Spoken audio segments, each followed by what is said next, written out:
huwal akhlaq. Man zada 'alaika bil akhlaq zada 'alaika bit tasawuf. Tasawuf adalah akhlak. Barang siapa yang melebihimu akhlaknya, berarti dia melebihimu tasawufnya. Namun kenapa tasawuf tidak disebut ilmu akhlak? Karena ulama telah memonopoli istilah akhlak dengan tinjauan filsafat, bahwa ilmu akhlak adalah ilmu yang menjelaskan tentang kumpulan sejumlah akhlak, definisinya dan dalil-dalilnya, hanya sebatas itu. Nah, sedangkan tasawuf mengajarkan bagaimana untuk mendapatkan akhlak itu. Ketika ada monopoli nama akhlak untuk sebuah ilmu dengan pendekatan filosofik, maka ulama merubah namanya menjadi tasawuf, karena di dalamnya mengandung cara-cara untuk bagaimana mendapatkan akhlak tersebut. Bukan hanya mengetahui makna-makna akhlak baik dan akhlak buruk serta dalil-dalilnya di dalam Al-Quran dan hadis. Hadirin, dalam kesempatan ini agar tema yang saya sampaikan menjadi sangat fokus, saya mengambil sebuah bab kecil ya, dalam kitab yang ditulis oleh Al-Imam Al-Murtada Az-Zabidi Al-Husaini. Beliau pengarang kitab Ittihafus Sadatil Muttaqin, syarah kepada Ihya Ulumuddin. Ihya Ulumuddin kita tahu 4 jilid, dan ada yang menyarahkan ya, yaitu Al-Imam Muhammad ibn Muhammad Al-Murtada Az-Zabidi radhiyallahu anhu arda, seorang faqih, muhaddis, muarrikh, dan seorang alim bil rijali wal ansab, dan juga mutasawwif. Mensarahkan kitab Ihya Ulumuddin, ada yang 10 jilid, ada yang 8 jilid, itu tergantung kepada besarnya jilid. Sarahnya dinamakan Ittihafus Sadatil Muttaqin, 10 jilid. Itu pun sarah hanya sebagian dari Ihya, tidak keseluruhan. Namun beliau juga menulis satu ringkasan. Ihya disarah dengan Ittihaf, kemudian beliau ringkas Ittihaf itu menjadi hanya 2 lembar. Maka dalam kesempatan ini saya tidaklah membaca ya, secara berurut, hanya menjelaskan, mensyarahkan apa maksud daripada tulisan ini, dan tulisan ini pun hanya 2 halaman saja ya, ringkasan ya, tentang tasawuf.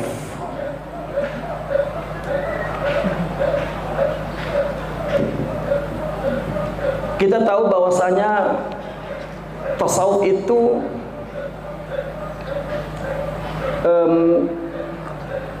dalam bahasa ilmiahnya sebuah ilmu. Di dalam ilmu ini mengandung baramij, apa, kurikulum, katakan program, dan tentunya mengandung manhaj.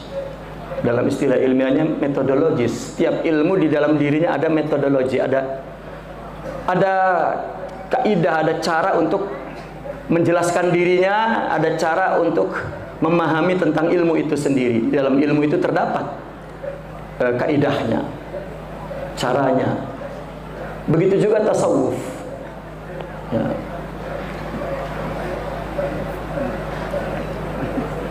Dan secara realnya orang yang sedang bertasawuf disebutnya sedang berjalan menuju kepada Allah. Jika berjalan menuju kepada Allah, maknanya untuk dekat kepada Allah. Maka dari sisi tasawuf, dekat kepada Allah itu tidak ditandai dengan jumlah atau bilangan ibadah yang banyak. Misalnya ada orang selain yang wajib, baik sholat, puasa, zakat, dan doa-doa misalnya, yang diajarkan, zikir-zikir yang diajarkan di Quran dan hadis, yang sunnah, yang ma'thurah, dia mengamalkan seluruh sunnahnya, sholat sunnah, puasa sunnah, zakat sunnah, dan doa dan zikir-zikir yang sunnah. Dalam arti yang sunnah, yang menjadi sunnah al-ulama dalam hal zikir. Sejumlah bilangan puasa yang banyak, sholat sunnah yang banyak, dan zikir yang banyak, kalau dalam pemahaman tasawuf tidak menunjukkan bahwa dia dekat kepada Allah. Karena dekat kepada Allah ya, adalah orang yang memiliki rohani atau sifat-sifat mulia atau akhlak karimah yang sempurna. Itu dekat dalam konteks tasawuf. Para aulia misalnya, mereka adalah sahibu al-akhlaqil karimah, atau dengan istilah tarekatnya sahibul maqamat ar-rabbaniyah. Ya, kalau istilah akademisnya disebut karakter. Bagaimana membentuk karakter katanya. Istilah umumnya sifat mulia. Istilah syar'inya akhlakul karimah. Tapi istilah dalam tariqah al-maqamat ruhiyah. Kalau istilah dalam haqiqah al-anwar al-muhammadiyah, atau al-asrar al-ilahiyah, atau an-nafahat ar-rabbaniyah, atau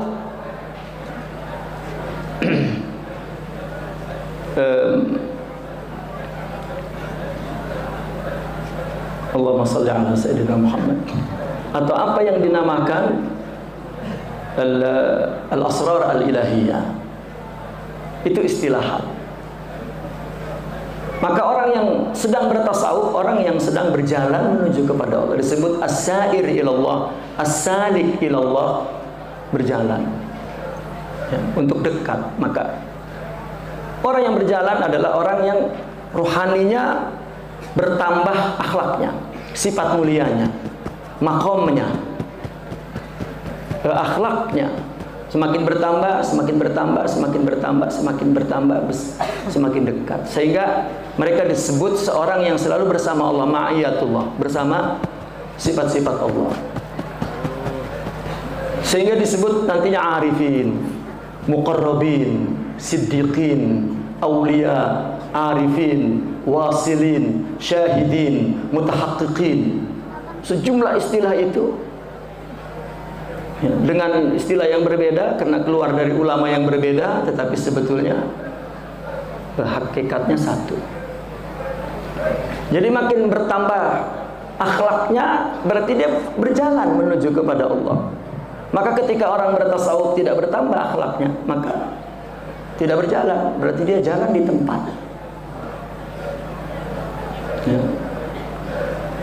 Nah, maka di dalam buku-buku tasawuf kita akan berjumpa dengan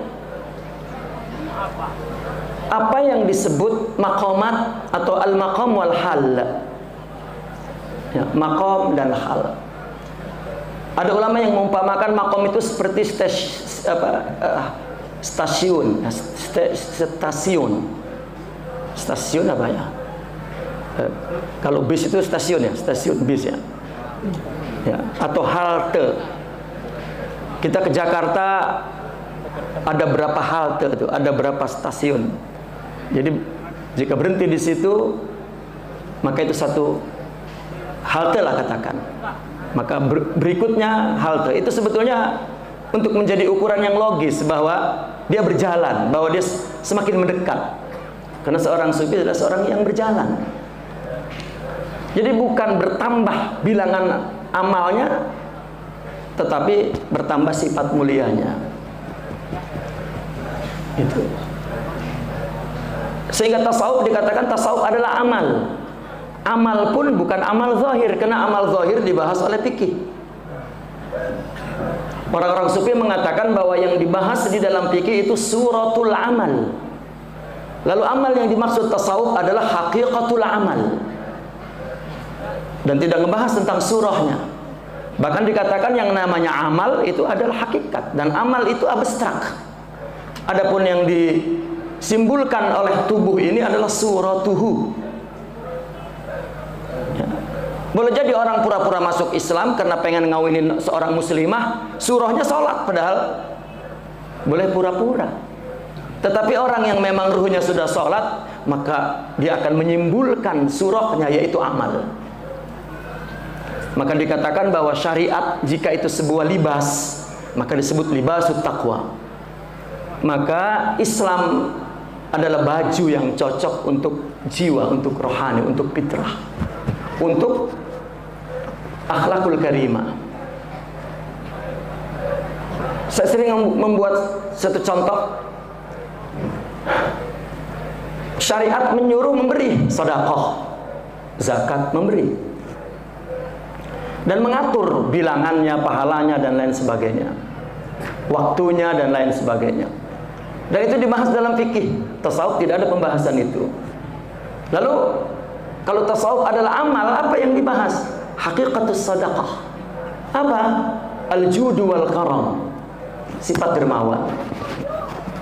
Karena orang tanpa sifat dermawan, jika dia memberi, mesti bukan karena Allah, mesti ada tujuan lain. Seperti orang kalau mulai pencalonan, apa istilahnya, musim calonnya itu apa?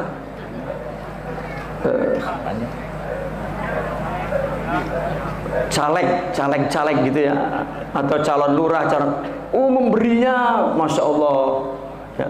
Tapi apakah betul amal itu adalah amal yang hakiki, amal yang betul-betul zahir dan batin, amal yang dimaksudkan berpahala dan melahirkan sifat mulia?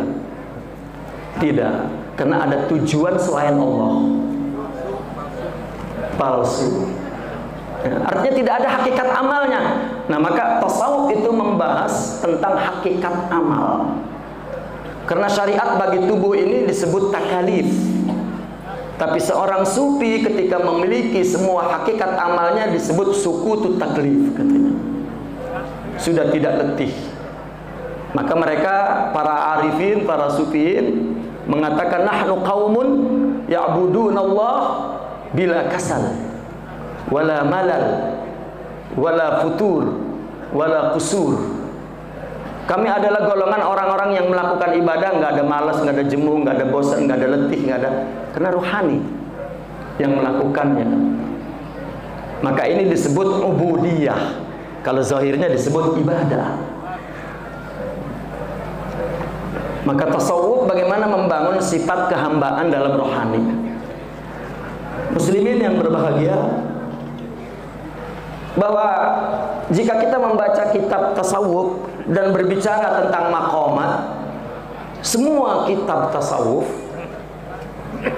akan memulai maqam itu dari taubat. Ya, kitab yang ditulis mulai dari abad keempat pun sampai hari ini, ketika orang menulis tasawuf secara khusus tarikat tasawufnya, karena tasawuf itu ada dua pembahasan, ada pembahasan tarikat, ada pembahasan hakikat, sehingga menjadi ilmu tarikat, ilmu hakikat. Mesti ketika bicara tentang maqamat dimulai dengan taubat. Nah, oleh karena itu seorang ulama, Syekh Ahmad Zarruq, menulis sebuah buku judulnya Muqaddimatut Tasawuf. haqiqatuhu wa natijatuh. Ya. Permulaan orang bertasawuf dan hakikat bertasawuf serta hasil dari bertasawuf. Di situ dijelaskan bahwa mula-mula orang tasawuf itu apa? Kita sering melihat bahwa apabila bai'ah itu udah mula-mula. Bukan. Katakan kalau orang mengadakan perlombaan lari, ada line, ada garis start tuh. Itu permulaan dari situ. Nah, orang disebut dia mulai bertasawuf, startnya dari mana? Karena ini berkaitan dengan berjalan, maka ilustrasinya adalah yang menunjukkan perjalanan. Ulama kalau kita baca secara teliti ketika menulis tasawuf, bahwa mulai orang bertasawuf itu dari al-khasyah atau al-khawf, yaitu takut. Mulainya dari sini. Ya. Apabila takut, maka dia mulai berjalan menuju kepada Allah. Takut kepada Allah ini tidak sama dengan takut kepada selain Allah. Kita takut kepada harimau mesti lari menjauh. Takut kepada apapun lari itu. Bapak-bapak juga yang takut dengan istri itu sering jarang di rumah tuh. Nah, karena takut. Tapi takut kepada Allah itu akan semakin mendekat. Makanya Nabi pernah berdoa, a'udzubika minka. Aku berlindung denganmu darimu. A'udzu biridhaka min sakhatik. Aku berlindung dengan ridhomu dari murkamu. A'udzu bimu'afatika min uqubatik. Berlindung dari pemaafan, dengan pemaafanmu dari siksamu. Jadi takut kepada Allah, maka akan lari kepada Allah. Maka orang yang mulai berjalan kepada Allah, maka orang yang takut. Ulama sufi mengatakan, dari mana kita untuk mendapatkan takut? Banyak, Pak. Orang udah baca kitab banyak, bahkan udah ibadah banyak berdasarkan ilmunya. Hafal Quran misalnya, hadis, kitab, tapi rasa takut belum timbul. Secara jujur, kita jadi ustadz, jadi kiai, belum tentu punya takut kepada Allah. Maka takut itu menjadi permulaan orang yang bertarikat kepada Allah. Dari mana takut kita ambil itu? Dari duduk bersama para arifin, para mursyidin. Maka setiap seorang murabbi, pimpinan dalam sebuah tarekat, dari dulu hingga kini berabad-abad, mereka mempunyai dua majelis. Majelis zikir dan majelis mau'izah, disebut majelisul hikmah. Nah, majelis mau'izah atau hikmah atau tazakkur atau tazkir, setiap abad itu istilahnya berbeda-beda. Itu adalah nasihat-nasihat ruhiyah untuk menimbulkan emosional. Karena takut sebelum betul-betul menjadi makom, itu sebelumnya adalah hal atau boleh disebut syuur, awatif, emosional. Karena ada orang yang takutnya takut sambal gitu. Nah, di majelis, wah, timbul takut. Pas keluar dari majelis, hilang rasa takut. Sehingga apabila sudah timbul rasa takut karena sering duduk kepada orang ahlillah, maka dia akan mulai bertarikat. Nah, maka apabila sudah takut, maka dia melangkah masuk kepada tarikat.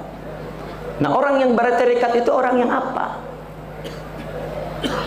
Kita baiat lalu kita bertarikat, dikasih wirid, kita zikir. Sebetulnya orang yang bertasawuf itu sebenarnya sedang berbuat apa? Salatnya kan sama dengan orang yang tidak bertarikat. Puasanya sama. Semuanya sama. Hanya perbedaan kita punya zikir yang kita sanadkan, kita intimakan kepada madrasah ini, kepada tarekat ini. Apakah wiridan itu yang dimaksud orang bertarikat? Bukan. Karena berjalan menuju kepada Allah bukan amal zahir, tetapi amal batin. Nah, maka jika pertanyaannya, orang yang sedang bertarekat itu orang yang sedang berbuat apa? Dengan seluruh ibadah yang dikerjakan, yang dikatakan dia akan menjadi orang khas, tidak menjadi orang yang umum. Apa yang dilakukannya? Adalah sidqut tawajjuh ilallah. Jadi kalau permulaan orang bertarekat adalah takut, maka hakikat sebenarnya yang dilakukan orang yang sedang bertarekat adalah sidqut tawajjuh ilallah. Ya, membetulkan orientasi tujuan hidup, tujuan hati ini. Ya, penghadapan hati dihadapkan kepada Allah. Maka selalu mereka mengatakannya, saya sedang belajar sholat, saya sedang belajar puasa. Itu bukan perkataan tawadu. Itu maknanya dibalik itu, saya sedang membetulkan tujuan sholat saya, tujuan puasa saya, tujuan ibadah saya untuk Allah murni, bukan untuk surga, bukan untuk neraka. Kan begitu nasihatnya di dalam tasawuf. Jangankan untuk naik pangkat, jangankan untuk caleg, untuk surga saja bukan. Apabila seseorang makin betul hatinya dalam hidup ini, ibadahnya untuk Allah, maka semakin betul perjalanan tasawufnya. Nah, disinilah hadirin sekalian, ketika orang sedang melakukan hakikat bertasawuf, ibadah yang ditujukan untuk Allah, ibadah apa saja, bukan hanya zikir banyak itu, tapi sholat, puasa, sunnah dan semua. Atau dia sebagai suami, istri, kepala kampung, kepala siapa saja dia, hidup ini semuanya ibadah. Jika sedang dia tujukan untuk Allah, maka bukan pahala saja yang diberikan seperti yang Allah berikan rata kepada semua orang yang beramal, tetapi untuk orang yang bertasawuf ini, karena ibadahnya sedang dilempengkan agar siratal mustaqim, ditujukan untuk Allah saja, maka diberi oleh Allah nur, bukan sekedar ajar. Yang Allah firmankan, lahum ajruhum wa nuruhum. Orang yang beramal seperti amal para siddiqin, para aulia itu adalah orang yang sedang bertasawuf. Mendapat nur, itulah yang disebut maqamat. Sifat rohaninya bertambah. Semakin bertambah, semakin dekat, semakin bertambah, semakin dekat, semakin bertambah, semakin dekat, semakin bertambah. Sehingga disebut al-kamil. Nantinya al-insanul kamil. Maka itulah dekat kepada Allah, yaitu maqamat. Maka hanya di dalam tasawuf kita mengetahui bahwasanya untuk mendapatkan sifat mulia seperti sabar, bukan dengan membaca. Kita sering mendengar begitu. Tasawuf ini tidak diambil dengan membaca. Apa maksudnya? Apa tasawuf yang tidak diambil dari membaca, tetapi dari guru? Bagaimana caranya? Kita beribadah, kita tujukan untuk Allah, lalu guru sebagai sarana, sebab Allah memberikan makom kepada kita, sehingga dalam istilahnya bahwa makom yang kita dapatkan itu min qalbi syaikh, dari hati syaikh. Maka kita selalu mengatakan karomatnya, berkahnya, madadnya Syekh Abdul Qadir Al-Jilani, Syekh Fulan, Syekh Fulan. Dan kita semua tahu tidak menyembah mereka seperti yang dituduhkan tetapi kita sedang menjadikan wasilah agar Allah memberikan kepada kita seperti yang diberikan ke dalam jiwa mereka, yaitu maqamat. Jadi satu-satunya maqamat akhlak itu tidak akan diperoleh melainkan melalui thariqah. Arti thariqah membetulkan ibadah untuk Allah, dan itulah yang diajarkan dalam thariqat tasawuf. Namun di dalam lembaran yang hanya 2 lembar ini, beliau menjelaskan secara ringkas-ringkasnya bahwa di dalam buku-buku tasawuf makom itu minimal disebut 7, ada yang 10, bahkan dalam kitab Manazilus Sairin 100. Akhlak itu, sifat itu, makom itu. Dan seluruh kitab, mulai dari kitab Al-Lumah, kitab pertama tasawuf yang ditulis oleh para ulama, atau kitabnya Al-Imam Al-Qushairi, Risalatul Qushairiyah, ketika berbicara tentang makom, maka akan dimulai dengan taubat. Sepakat itu. Taubat ini akhlak, taubat ini makom, taubat ini karakter, taubat ini sifat. Tidak mudah orang bertaubat. Maka Allah pun ketika menjelaskan tentang pertama manusia bertobat, yaitu Sidna Adam, Allah yang memberikan taubat. Summa taba alaihim liyatubu. Kemudian Allah berikan taubat agar mereka bertobat. Jadi sifat pertama, makom pertama di dalam rohani ini, di dalam jiwa ini adalah taubat. Bahkan ada yang ulama yang mengatakan baiat itu adalah taubatun kabirah, bahkan taubat kubro. Itu baiat. Karena sebenarnya baiat bukan taubat dari dosa ke taat, tapi dari taat ke taat. Dari taat yang bukan karena Allah kepada taat karena Allah. Itu baiat.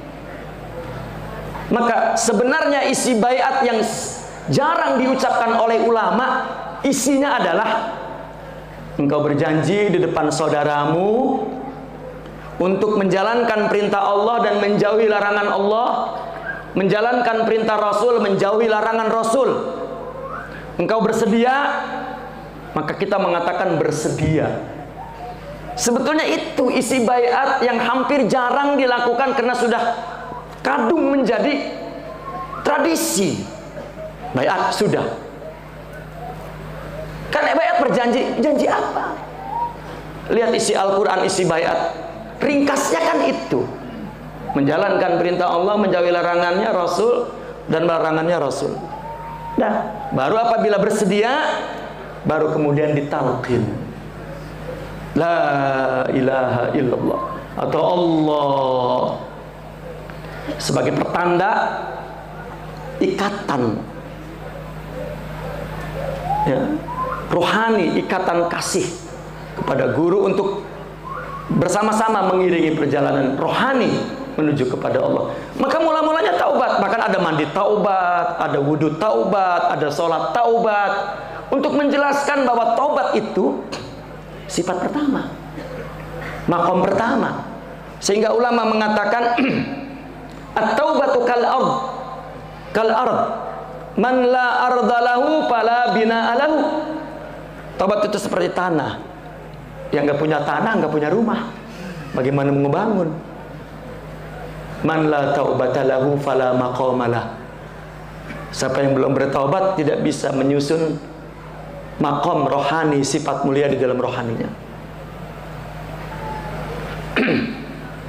Maka taubat adalah makom pertama. Nah, bahkan buku ini secara unik menjelaskan. Saya tidak membaca secara keseluruhan. Kertas ini sudah di tangan antum semua. Ya. Kita silakan dibaca masing-masing nanti. Bahwa makomat yang 7 kita sering bayangkan begini.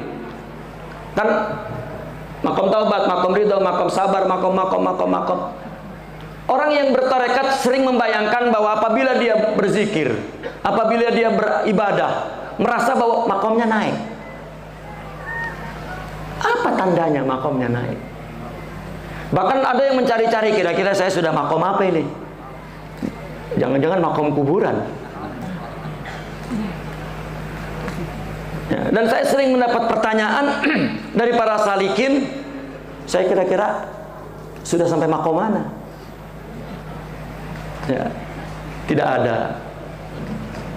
Ya, dan tidak boleh di dalam perjalanan ini kita berpikir tentang makom, tentang kasyaf, tentang apapun. Kita hanya disuruh untuk melakukan ibadah karena Allah saja. Tahu-tahu itu sampai. Para aulia menjelaskan dalam buku-buku mereka bahwa mereka itu mendapatkan makrifat, kata mereka baghtah. Bagaimana bisa jadi baghtah? Baghtah itu apa? Faja'ah, mendadak, tiba-tiba, kaget. Bagaimana dikatakan baghtah? Padahal dia melakukan perjalanannya ada yang 10 tahun, 20 tahun, susah payah memelihara aurat, memelihara zikir, memelihara muraqabah, memelihara adab, memelihara khidmah. Tiba-tiba mereka mengatakan bahwa makrifat didapatkan secara baghtah. Bahkan akhirnya para arifin mengatakan arabtu rabbi bi rabbi. Bukan bil aurat wal azkar wal a'mal. Tidak ada orang yang sampai mengaku bahwa dia makrifat itu karena banyak zikir. Belum ada satu pengakuan aulia pun begitu. Bahkan dia mengatakan arabtu rabbi bi rabbi.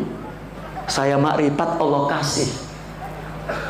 Bahkan ada yang ulama menjelaskan secara terang-terangan, makrifat bukan dicapai dengan kasbi.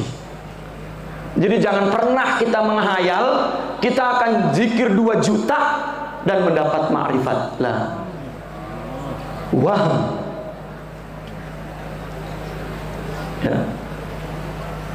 Bahkan orang yang banyak zikir dengan yang orang khidmat kepada ahlillah lebih cepat yang khidmat kalau berdasarkan tajribah pengalaman mereka para aulia. Karena khidmah mengandung sidqut tawajjuh, pembetulan tujuan ibadah kepada Allah. Kalau zikir mungkin ada pengakuan. Karena zikir lidah bagian daripada amal anggota zahir, maka termasuk amal zahir.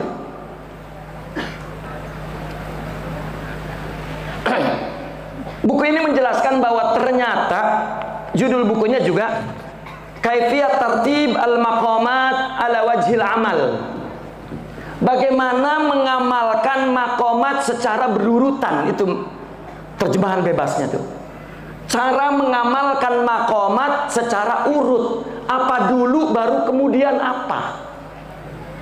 Kalau kita mengenal 7, apakah kita ini taubat? Maka kita sholat taubat, zikir taubat. Wah, sudah selesai taubat kita. Sekarang zikir apa lagi nih? Wah, ini zikir sabar supaya sabar. Bukan. Ya. Mereka memberikan satu kesimpulan dari kitab Ihya Ulumuddin dan kemudian disarah Ittihadus Sadah, diringkas lagi menjadi 2 lembar. Bahwa ternyata orang yang mengamalkan untuk berjalan menuju kepada Allah, yaitu melalui maqamat, urutannya itu Pak di buku ini hanya 3. Pertama taubat, kedua zuhud, ketiga dawamul amal. Tapi 3 ini mesti diawali dengan sihhatul iman. Akhirnya menjadi 4. Ya. Sidi Al-Imam Sultanul Aulia Syekh Abdul Qadir Al-Jilani radhiyallahu anhu ardhah, selalu beliau menjelaskan dengan terang-terangan apabila ada seorang murid yang masuk ke dalam tarekat beliau, beliau mengatakan sahih aqidatak. Dan kita tahu bahwa akidah yang sahih, akidah Ahlussunnah wal Jamaah. Tapi apa maksudnya? Maka orang yang bertarekat pasti orang Ahlussunnah wal Jamaah. Lalu apa maksudnya orang sufi mengatakan, kalau kamu mau masuk ke madrasah aku, perbaiki akidah. Akidah apa? Apakah kita mesti menghafal sifat 20 atau pembahasannya secara detail? Itu ilmu. Betulkan akidah sebetulnya, tujukan orientasi tujuan hidup ini untuk Allah, itu saja. Dan yakini bahwa segala sesuatu dari Allah, tidak ada yang dari siapapun. Jika sudah betul begitu, maka baru mulai masuk kepada zaki nafsak, sucikan diri, maka mulai bertarikat. Nah, tadi kita katakan bahwa orang yang sedang bertarikat adalah orang yang sedang membetulkan hatinya untuk Allah dalam hidup ini. Dan kita mendengar juga bahwa orang bertarikat adalah orang yang mensucikan jiwanya. Ini sebetulnya dua ungkapan yang kelihatannya berbeda, padahal sama. Bahwa orang yang jika sedang membetulkan hatinya agar untuk Allah saja, itu artinya dia sedang tazkiyah. Memang apa yang ditazkiyahkan? Yang ditazkiyahkan adalah disucikan di jiwa itu ketika melakukan ibadah bukan untuk nafsu, untuk Allah. Itu tazkiyah. Maka dibantu dengan suplemen-suplemen zikir, wirid, suhbah, khidmah. Adapun intinya syariat. Kita setiap hari belajar sholat agar sholat itu katakan paling lama 5 menit, istighraq kulliyan, zahir wa batin li, betul-betul fillahilillah. Terus berupaya begitu. Itu namanya tazkiyah. Sekaligus otomatik. Adapun disuruh puasa, disuruh baca zikir ini, itu tadrib, tarbiyah di dalam tarikat. Jika orang melakukan ini semua tidak mengerti bahwa sebetulnya orang bertarikat itu adalah orang yang membetulkan hatinya. 20 tahun sekalipun dia bertarikat, maka dia berjalan di tempat. Itu sebab yang mestinya berjalan kepada Allah, artinya bertambah sifat-sifat rohaninya, makomnya, maka apabila bertambah makomnya, maka yang terjadi pada dirinya, Allah terasa agung karena sifatnya sudah tajalli di sini, dan dia merasa hilang. Itu disebut fana. Bukan dianya semakin menonjol, semakin zuhur. Itu karena akibat ya, semua amalan tarikat tapi tidak tahu apa sebetulnya hakikat orang bertarikat. Maka dia jalan di tempat sehingga menurut Sidi Ibn Ajibah mengatakan bahkan fir'auniyahnya, nafsunya semakin besar. Nah, maka sebetulnya makomat yang 7 itu, saya ingin mengatakan bahwa manhaj yang dijelaskan oleh mereka, oleh orang-orang sufi itu, bahwa makomat itu bukan seperti jurus. Bukan seperti jurus, meskipun ada teorinya. Baca ini untuk ini, baca ini sekian puluh ribu untuk ini. Bukan, itu suplemen. Tapi real yang dilakukan, amal dalam tertib makomat ya, adalah hanya 3 ini. Bahkan 2 secara realnya, at-taubah wa zuhud. Maka tasawuf itu semua rata-rata dimulai dengan taubat, dan dikatakan tasawuf sampai hingga dikatakan identik dengan zuhud. Bahkan dikatakan zuhud adalah embrio orang bertasawuf. Jadi kita membaca misalnya dalam buku tasawuf, makom ada 7. Ini bukan seperti jurus. Jurus ini dulu selesai, baru jurus ini dulu selesai. Tidak. Itu hapuskan pemahaman seperti itu. Tidak akan sampai. Karena ta'alluq kepada amal. Itu sebab dalam hikam Imam Ibn Athaillah, hikam yang pertama itu sudah dikatakan min alamatil i'timadi alal a'mal. Itu star hikmah, itu star perjalanan tasawuf, i'timad kepada Allah. Tujuannya Allah. Itu orang yang mulai bertasawuf. Tetapi apa yang sebenarnya terjadi? Taubat. Dikatakan di sini, ketika orang bertaubat,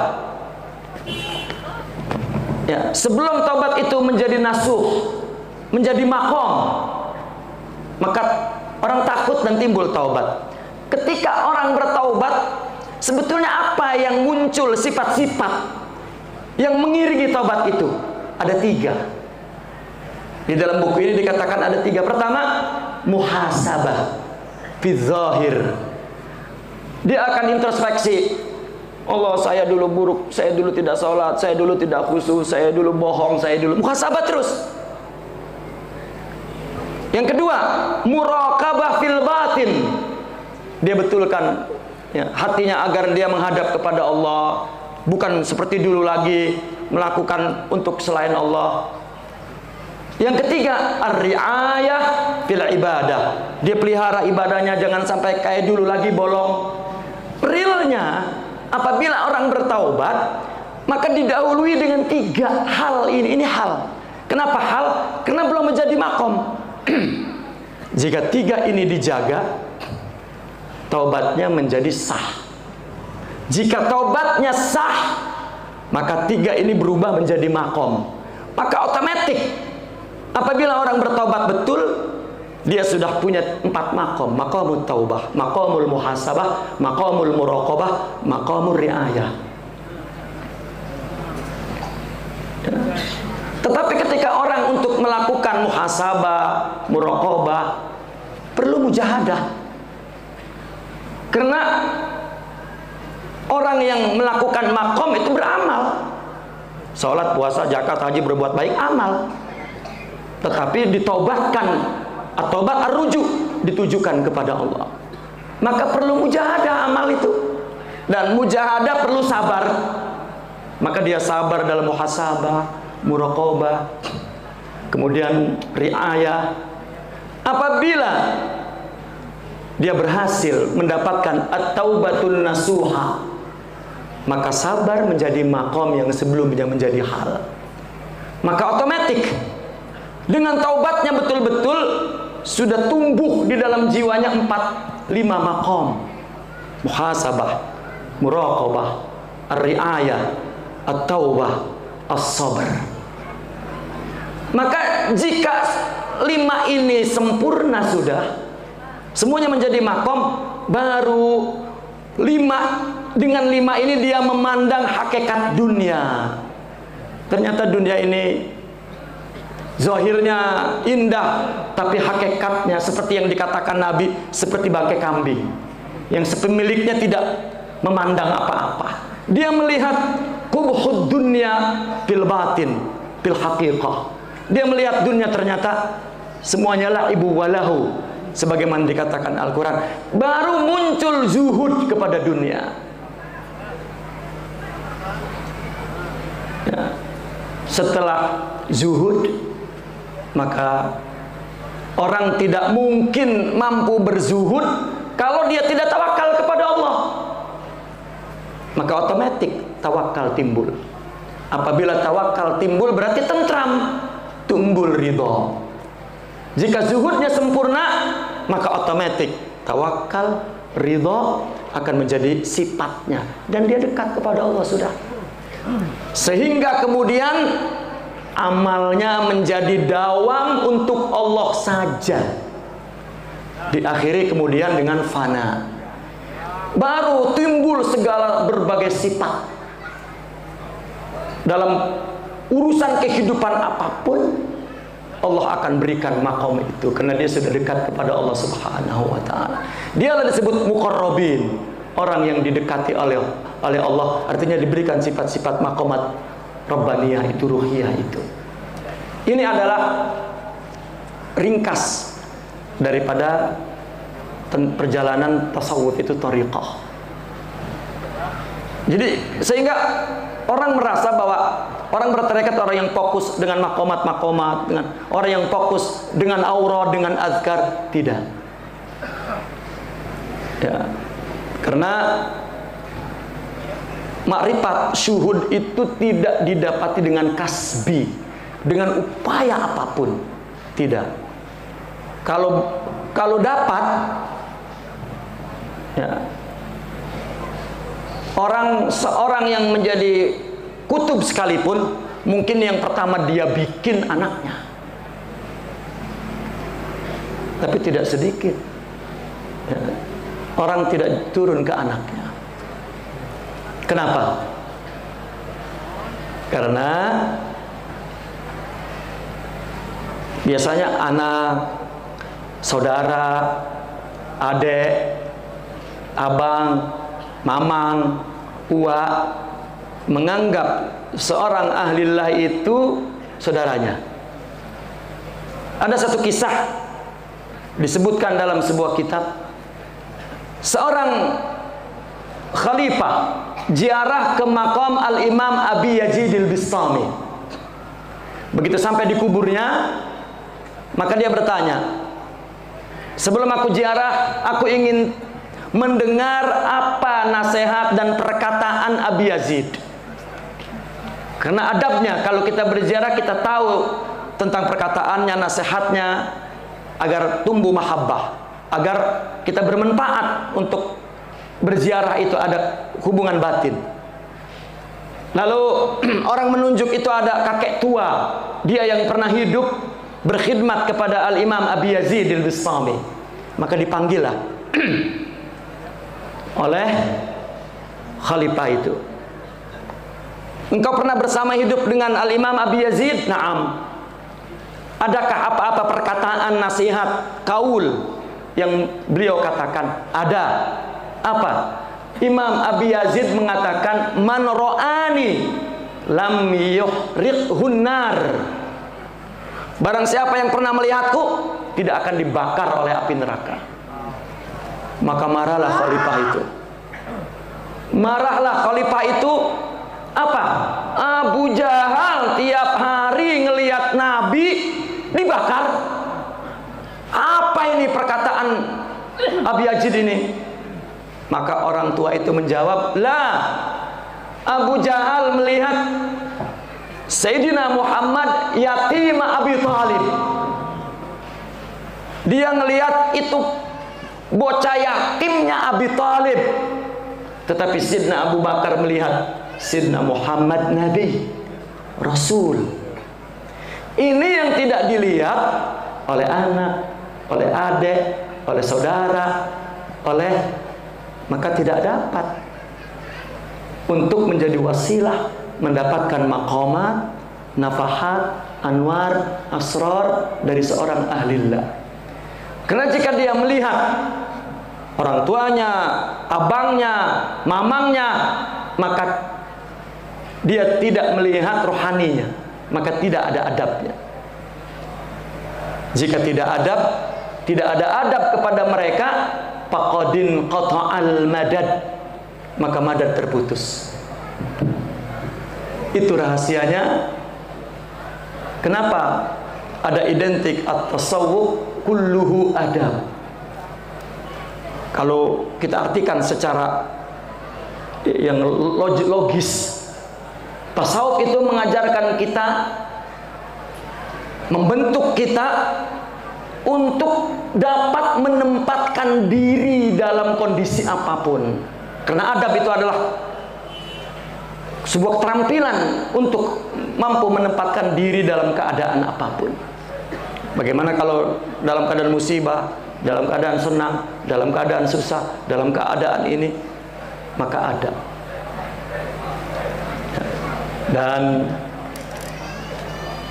Semua yang tadi makomat yang sedang dilakukan itu mesti di atas bimbingan seorang murabbi, karena dialah ya sebagai mazharnya, sebagai contohnya, sebagai wasilahnya ya, sehingga seorang mempunyai makomat. Setelah tadi kita tujukan ibadah itu karena Allah, maka Allah beli makomat, bukan pahala. Kalau pahala siapapun diberi oleh Allah, tetapi jika tidak ditujukan kepada Allah hanya pahala saja.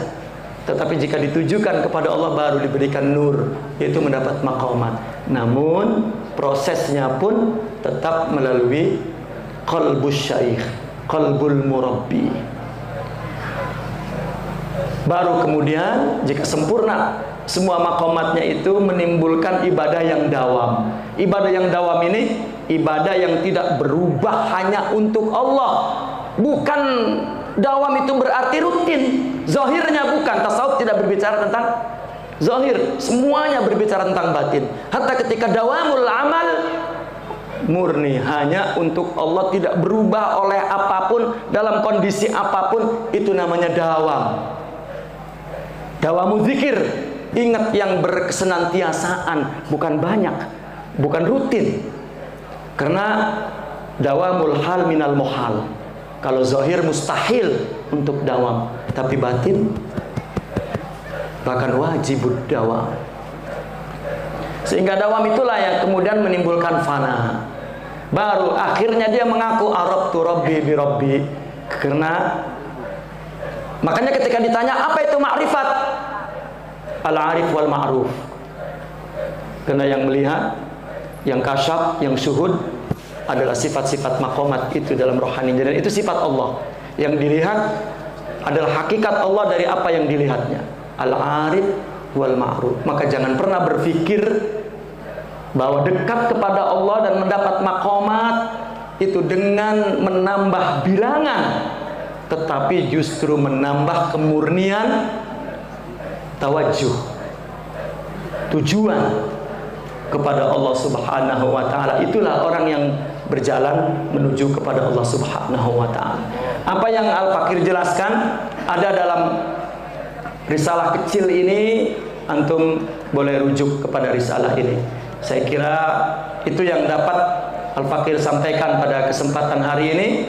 Semoga apa yang kita lakukan, yang kita tujukan untuk Allah, maka Allah memberikan keberkahan hati kita, menurunkan, mentajalikan anwar, maqamat, asrar kepada hati kita, bibarakati, dengan berkah para guru-guru kita yang sudah mendahului kita atau guru-guru kita yang masih hidup. Aku liqauli hadza wa astaghfirullah li wa lakum. Assalamualaikum warahmatullahi wabarakatuh.